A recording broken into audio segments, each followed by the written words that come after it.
आज हमारे साथ जल संकट को लेकर के बात करने के लिए मौजूद हैं डॉक्टर राजेंद्र सिंह, जो मैग्सेसे अवार्ड से सम्मानित हैं, जल पुरुष के नाम से जाने जाते हैं। सर, पानी को लेकर के बड़ी आगे जो घट रहा है, देखिए, ये 21वीं शताब्दी जल के संकट की शताब्दी है। पूरी दुनिया में लोग बेपानी होकर उजड़ रहे हैं, और जब ये उजड़ के यूरोप के शहरों में जाते हैं तो यूरोपियन इनको क्लाइमेटिक रिफ्यूजी बोलते हैं। मैंने 2009 में ये कहा था कि दुनिया को यदि जल के संकट से बचना है तो ये जो जलवायु परिवर्तन है, जिसे क्लाइमेट चेंज कहते हैं, वही जल है। और जलवायु परिवर्तन जल से ही होता है और जल के लिए ही होता है। इसलिए हम सामुदायिक विकेंद्रित जल संरक्षण का काम दुनिया में शुरू करें तो ये पूरी दुनिया जलवायु परिवर्तन के संकट से बच सकती है। क्योंकि जब जल मिट्टी में मिलता है तो वहाँ हरियाली बढ़ती है, और वो जो हरियाली है वो एटमॉस्फेयर में से कार्बन का सिक्वेस्ट्रेशन करके, कार्बन को शोषित करके मिट्टी में जमा करती है और एटमॉस्फेयर में ऑक्सीजन का लेवल बढ़ा देती है।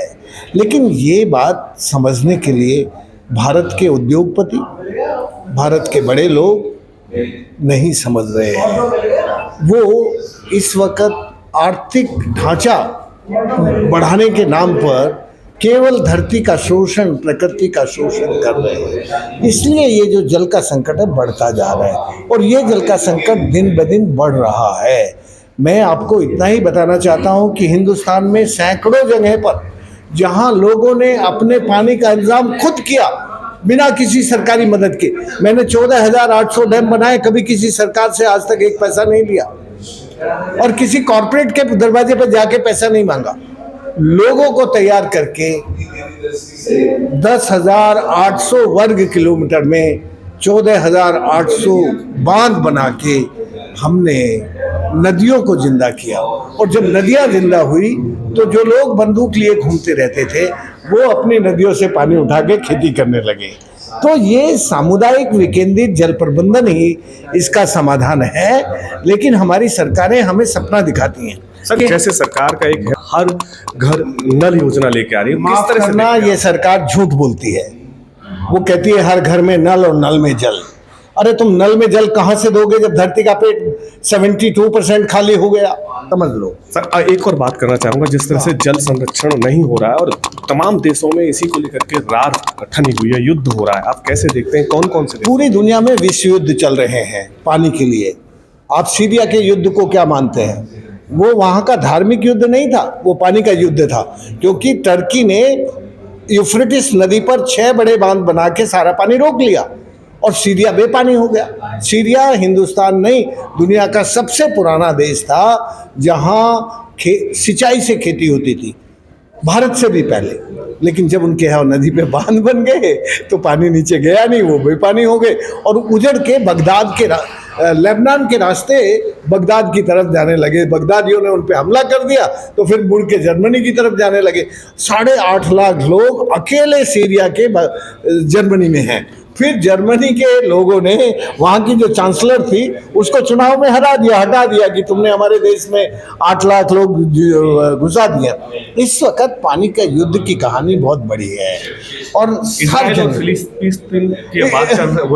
इजराइल और पैलेस्टीन का युद्ध तो विशुद्ध रूप से पानी का युद्ध है। वहाँ एक नदी है, जॉर्डन नदी। जॉर्डन नदी 3 देशों की नदी है, इजराइल, जॉर्डन एंड पैलेस्टीन। इन्होंने क्या किया, जॉर्डन को तो थोड़ा पानी दे दिया, क्योंकि जॉर्डन वन साइड है, इजराइल वन साइड है, तो वो तो पानी उठाता ही, इनके बस की नहीं था रोकना।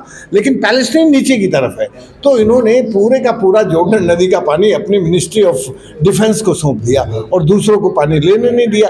जब पैलेस्टीनी बेपानी हो गए तब वहाँ के नौजवानों ने संगठित होकर हमला किया। अरे भाई, इसी तरह का युद्ध सूडान में है, साउथ सूडान में है, जिम्बाब्वे में है, पूरी दुनिया में पानी का युद्ध चल रहा है। अगर हम जल संरक्षण की बात करें तो उसको लेकर के जनता को कितना आगे आना? देखो, पानी का काम ना कोई राज कर सकता अकेला, ना समाज कर सकता अकेला, और ना कोई संत कर सकता। पानी का काम साझा है, सबको मिलके करना पड़ेगा। भारत का पानी का काम साझा होता था।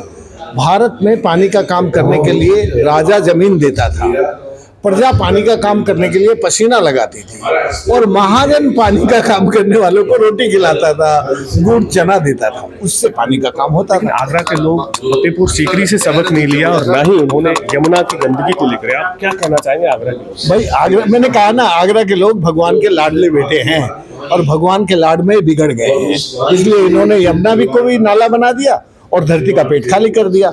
यदि आगरा को पानीदार बनना है तो कुछ करना पड़ेगा। ये तो हमारे साथ राजन सिंह जी, इनका कहना है कि यदि हमें जल के संकट से दूर रहना है तो साझे प्रयास करने होंगे, तभी हम इस जल संकट से दूर हो सकते हैं। और अभी जो तमाम देशों में जल को लेकर के ही युद्ध छिड़ा हुआ है, ऐसे हालात भारत में अभी नहीं है, लेकिन जिस तरह से यहाँ पर जल का दोहन हो रहा है, आगे आने वाला समय भारत में भी इस तरह का हो सकता है। श्यामवीर सिंह, ईटीवी भारत, आगरा।